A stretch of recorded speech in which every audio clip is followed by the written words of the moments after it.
Hey there everybody, what is happening? Sorry for the late post.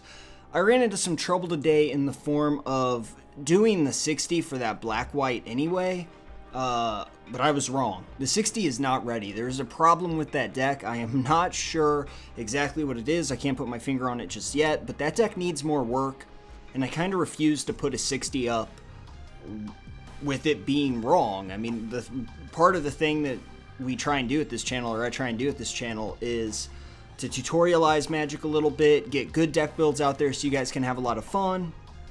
And while the black-white is fun, it is not done yet, and I refuse to put up a 60 that I don't think is at the pinnacle that it can be at, is as good as it can be. What we have today is a really strange deck. This is something that I actually had played against me to severely mixed results.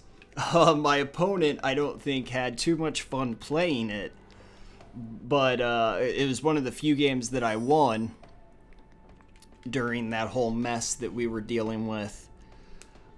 But, yeah, I should have played Azorius first, but I wasn't super paying attention.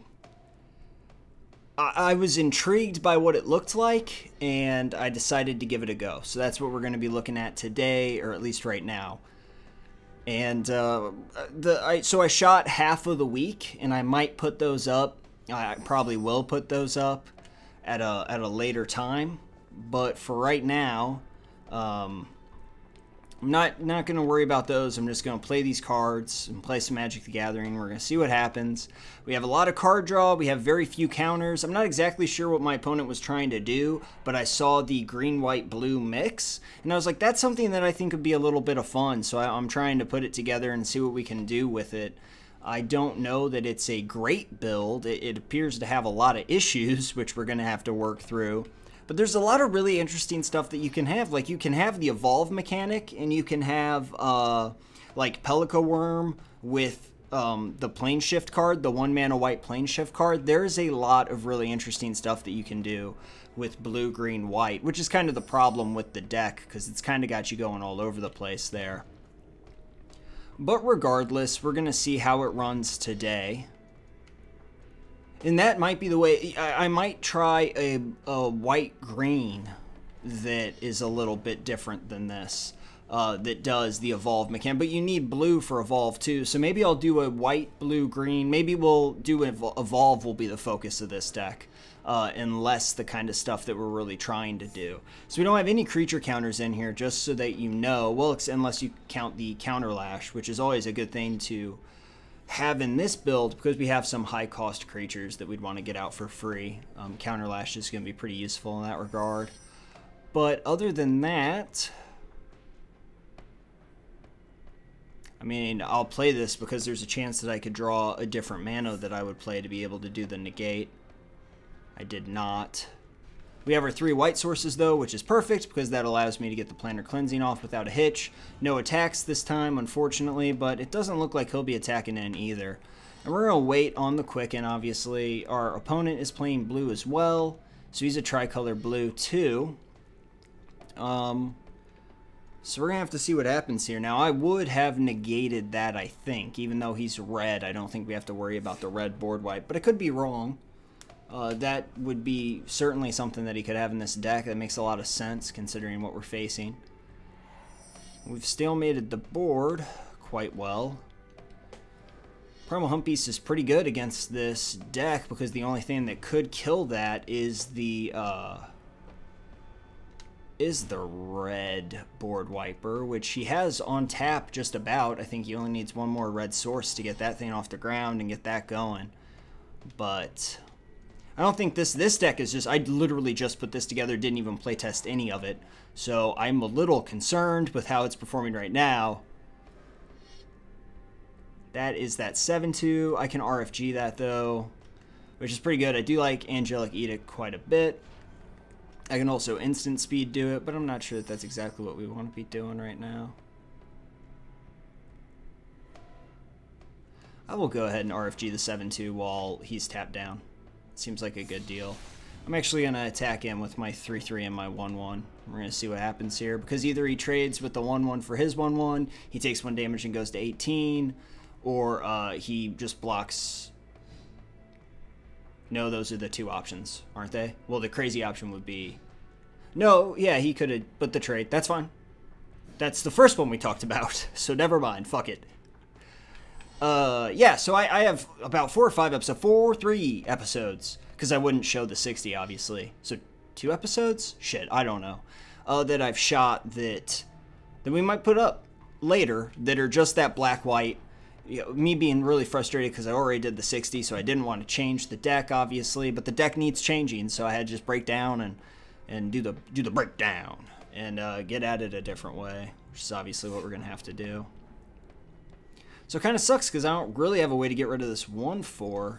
I don't have any of the bounce or anything like that. Well, this kind of sucks because I'm 1 off of the counterlash, which would allow me to play the Kozilek if he decides to play something big. Time Warp wouldn't be terrible here because I could maybe draw the mana that would allow me to do the counterlash, but that seems kind of insane. Even though he's blue, I don't think we're facing down a lot of counters, so I'm going to go ahead and lay this 0/4 down and rip a card here. And then that's a mana, so I don't know, we're okay with that. No attacks this turn. Nothing I can really do, but I do have the negate open, so I suppose there are a couple things that we could put a stop to. I really just want to have the counterlash open, though, because this guy has so much mana. I really expected a Pellicle Worm there that I did not see.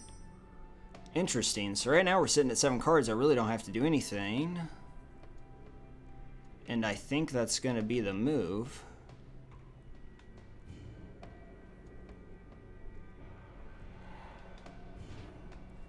A little bit of a stalemate here, but I have 7 cards in a really good hand, and he only has 1 counter. He can only counter... he can't even counter creature spells, so... But if he doesn't play anything... then I'm not exactly sure what I start doing. Well, that's good. Mana's good. Allows me to do a little bit of stuff. Nothing too crazy. I'm at 7, though. The cast also triggers Kozilek. It's not like you put it from your hand onto the field. You actually physically cast the card, so that's really good for us. This is a really odd stalemate, but it really sucks. Yeah, the RFG thing is nice because I can quicken that at end step and just try and force that through that way. So I can leave all my counters and everything open and just do that quicken at the end there. I'm actually just going to get rid of this Time Warp, believe it or not. Because Time Warp after I play the Kozilek is insane, but before the Kozilek is not very useful. So what we're going to try and do is quicken. It looks like we might get through this. And Angelic Edict, the 1/4. I like the quicken in here for the Hunter's Prowess as well. That seems like it'll be a fun time. Interesting.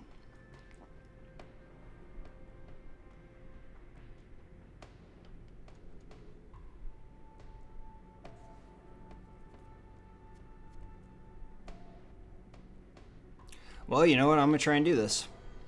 Because I've got the negates open.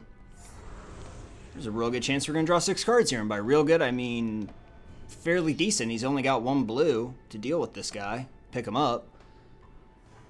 Well, I'll be gosh darn. I have a lot of cards in my hand now. Start by playing this. And then I'll play the Chasm Skulker, actually. Believe it or not. I don't have a way to tutor, so I really would like to just hold on to this Kozilek, be honest with you. So I think we're just going to get rid of those 2 guild gates and one of the negates. We have a lot of negates. So we're going to go ahead and do that. And then we're also showing him that I do have counters, so maybe that'll freak him out by getting rid of that. Well, that's unfortunate.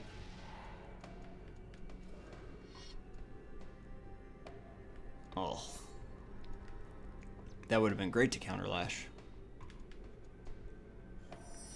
Now we're back to this good old stalemate that we've missed so much.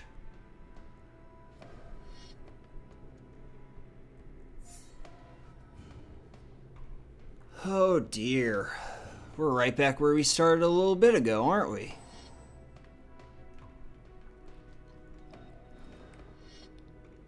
That's a 6/6. Gosh darn it.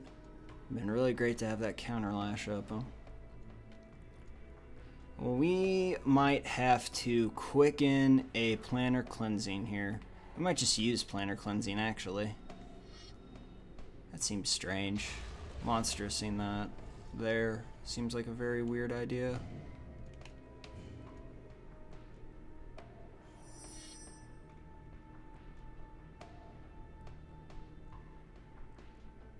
He can't counter it.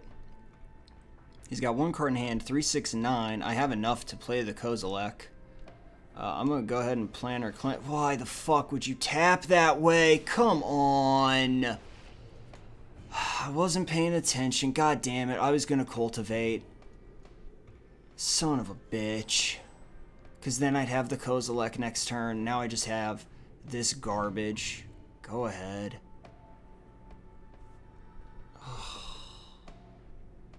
That's a beater. I hate that a lot. Well, if I draw a land here, I'm okay. I mean, we play a Kozilek and we're fine. There we go. Alright. Made up for it. And we will play this Kozilek without a problem. Kozilek will hit the field, say hello. He's a 12-12. We've got the Bident, which is an interesting card to have in here. I decided to put it in just to see what it would do. We definitely don't need any more mana. That is for certain. At 10 mana, we can pretty much cast anything we want to our heart's content. I'm not 100% sure what our opponent's deck is supposed to be doing here. I'm not 100% sure what our deck is supposed to be doing here, though. So, in all fairness, we'll attack for 12, though. We'll negate anything he tries to play, and we do get that attack, so he's probably losing some forests, I would imagine. You don't want to get rid of your dual lands. He has the most forests, so I would, expect the forest to be what go, but you never know. One other land as well that he got rid of there. But see, I could have quickened the one thing and just won there. The +3/+3, so that's pretty nice. Well, what do you say we diversify our threats a little bit? And say turn. So now we can counter anything with the counter lash. We don't get to play anything, but I mean, it's still a solid counter. So ground assault. We're going to go ahead and negate that. Yeah, he had 13, so that would have done it. Now we probably win, I would say. Interesting deck. I'm not sure about this one yet. It's a strange concept for sure, and it's not something that I am positive I want to look into too much farther without reworking it severely and maybe going for that evolve mechanic, getting rid of the counters altogether and just doing that evolve, getting the plane shift card in there as well. I'm really hate to do this to you guys, just doing one relatively short game, but I am very, very late right now, so I have to go. Again, I really apologize for that. Thank you so much for watching this episode, and I'm sorry that it's a late episode too. I'll get those other episodes up there so you can at least see my mistakes and kind of my frustration, and because, I did shoot them, so I might as well put them up there, but a lot of time today was devoted to something that just didn't work out, but I refused to show you guys a 60 that's subpar. And speaking of things not getting up when I said they'd be, I'm super unhappy with the quality of the road to the FGC video, the fighting game tutorial video that we've been doing one episode of so far. So I've scrapped that. I'm going to reshoot it from scratch. So hopefully you guys will enjoy that when that actually ends up going up over on the Technivolver channel, which is a completely separate channel than this one. Be sure to check that out by clicking the second link down in the description below. That first link will take you to the Patreon, where you can be a part of the channel. A lot of fun stuff is going to be happening in the month of October. We have got 10 amazing individuals on the Patreon supporting the channel, really helping me out, really helping. Like, I cannot thank you guys enough. You're the reason, and to be honest, not just the 10 of you, every single one of you out there watching is the reason why, even though I could only shoot a relatively short episode for you, I sure shit was going to shoot one today and get one out to you, because you guys are just so rad, and you make it something that I want to do every single day. So thanks again. I'll see you guys all tomorrow. We might do some more of this white-blue bullshit. So see you there.